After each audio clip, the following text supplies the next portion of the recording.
Hi hello welcome back to my YouTube channel.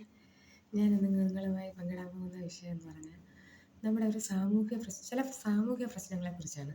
സാമൂഹിക പ്രശ്നങ്ങളെന്ന് പറയുമ്പോൾ ഇപ്പം എനിക്ക് തോന്നിയ ഒരു സാമൂഹിക പ്രശ്നം എന്ന് പറഞ്ഞാൽ നമ്മുടെ കാരണവർ വധക്കേസിലെ ഷെറിൻ ജയിൽ ശിക്ഷ കഴിഞ്ഞിറങ്ങി. ഇനി ജയിൽ ശിക്ഷയൊക്കെ കഴിഞ്ഞിറങ്ങി അടുത്തിനി സ്വതന്ത്രമായിട്ട് ജീവിക്കാൻ പോവുക. 2009 കാരണവർ വധക്കേസിൻ്റെ ഒരു ആസ്പദമായ സംഭവം നടക്കുന്നത്. അപ്പോൾ എനിക്ക് നല്ല ഓർമ്മയുണ്ട് ആ സമയത്ത്.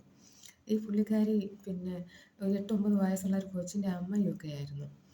അങ്ങനെ ഇരിക്കുമ്പോഴാണ് ആ പുള്ളിക്കാരുടെ ധൂർത്തിനും ആർഭാടത്തിനും ആഡംബരത്തിനും ഒന്നും പൈസ കാരണവർ കൊടുക്കാതെയും പിന്നെ സുഹൃത്തുക്കളെ വീട്ടിൽ കൊണ്ടുവന്ന് പുള്ളിക്കാരിയുടെ സ്വാതന്ത്ര്യങ്ങളൊന്നും അനുവദിക്കാതെയൊക്കെ വന്നപ്പോഴാണ് കാരണവരെ കൊല ചെയ്യുന്നത്. അത് വലിയ കോളിളക്കം സൃഷ്ടിച്ച ഒരു കേസായിട്ട് മാറുകയൊക്കെ ചെയ്തു. ഷാരോൺ വധക്കേസിലെ ഗ്രീഷ്മയെ പിന്നെ ഇത് കേസ് നടക്കുന്ന സമയത്ത്, കേസ് അന്വേഷണത്തിൻ്റെ സമയത്തൊക്കെ റാങ്ക് ഹോൾഡറാണ്, മിടുക്കിയായിരുന്നു എന്നൊക്കെ പറഞ്ഞതുപോലെ തന്നെ ഈ പിന്നെ ഷെറിനെയും അന്ന് ആളുകളെല്ലാം പറഞ്ഞിരുന്നു. പിന്നെ കോളേജിലൊക്കെ നല്ല മിടുക്കിയായിരുന്നു, അങ്ങനെയായിരുന്നു ഇങ്ങനെയായിരുന്നു, ഫ്രണ്ട്സിനോടൊക്കെ നല്ല സ്വഭാവത്തിലുള്ളവനായിരുന്നു, പിന്നെ പാഠ്യേതര കായിക ഇതിനൊക്കെ നല്ല പ്രൈസും ഒക്കെ കിട്ടുമായിരുന്നു, അതാണ് ഇതാണെന്നൊക്കെ പറഞ്ഞിരുന്നു പുള്ളിക്കാരിയെക്കുറിച്ച്. ഒരിക്കൽ ഈ ജയിലിലൊരു ഓണാഘോഷ പരിപാടി നടന്നു. ആ ഓണാഘോഷ പരിപാടിയുടെ സമാപന സമ്മേളനം ഉദ്ഘാടനം ചെയ്യാനെത്തിയത് നമ്മുടെ ഇപ്പോഴത്തെ കേന്ദ്രമന്ത്രിയായ സുരേഷ് ഗോപിയാണ്. അന്ന് അദ്ദേഹം സുരേഷ് ഗോപി സിനിമയിലെ ആളാണെന്നേ ഉള്ളൂ, അല്ലാതെ ഒന്നുമില്ല, പൊളിറ്റിക്സിലൊന്നുമില്ല. അപ്പോൾ അത് ആ സമാപന സമ്മേളനത്തിൻ്റെ പിന്നെ പ്രസംഗത്തിനിടെ പറഞ്ഞ ഒരു കാര്യം അന്ന് പത്രത്തിലൊക്കെ വാർത്ത വന്നതാണ് കേട്ടോ. പറഞ്ഞ ഒരു കാര്യം എന്താണെന്ന് വെച്ചാൽ, നമുക്ക് പ്രിയപ്പെട്ടവർ ജയിലിൽ ശിക്ഷ അനുഭവിക്കുന്നത് ഏറ്റവും വേദനാജനകമാണെന്ന്. അദ്ദേഹത്തിന് പ്രിയപ്പെട്ടതാണെന്ന് തോന്നിക്കാണും കേട്ടോ ആ ഷെറിനെന്ന്. അതാണ് അദ്ദേഹത്തിനങ്ങ് വേദന തോന്നിയത്. ഏതായാലും പങ്കെടുത്ത എല്ലാ വിഷയങ്ങൾക്കും ഫസ്റ്റ് പ്രൈസ് ആയിരുന്നു ഷെറിന് കിട്ടിയത്. എല്ലാത്തിനും ഫസ്റ്റ് പ്രൈസ് ആയിരുന്നു കിട്ടിയത്. പ്രൈസ് വാങ്ങുന്നു, പോകുന്നു, പിന്നെ അടുത്ത് വിളിക്കുന്നു, ഷെറിൻ വരുന്നു, വീണ്ടും പോകുന്നു, അങ്ങനെ.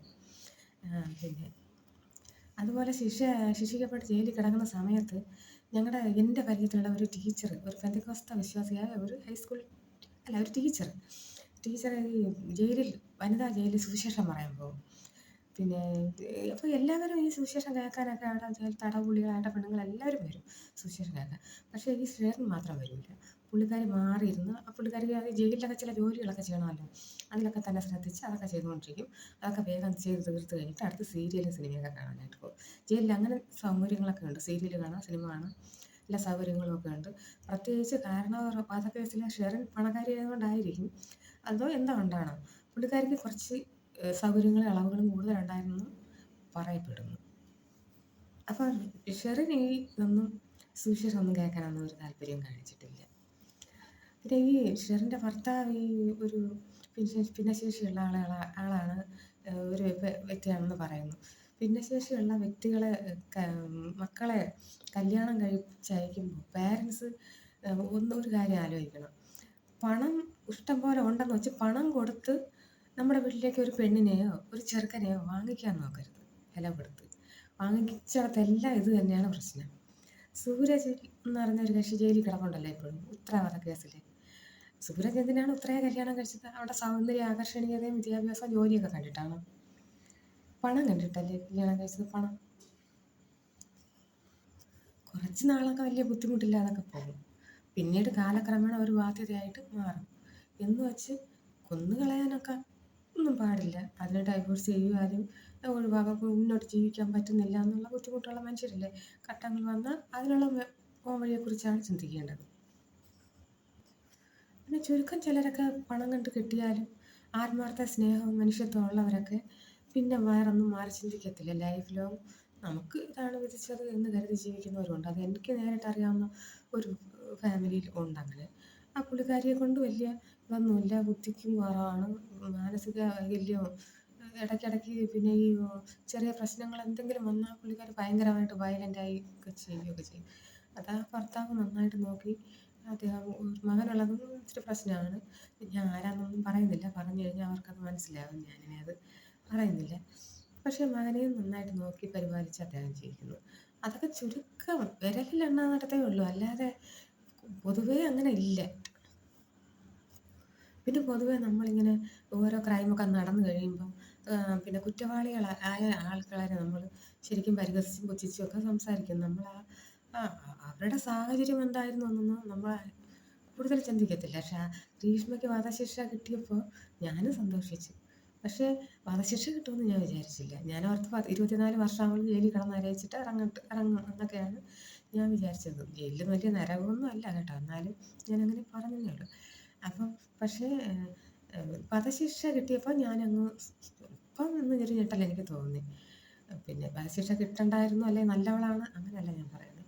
നമ്മൾ ഒരു ആളെ ഒരു കാര്യം പറയുമ്പോൾ നമ്മൾ 2 വശം ചിന്തിക്കണം. ഷാരോണിൻ്റെ ഭാഗത്ത് കുറ്റമൊന്നുമില്ലേ?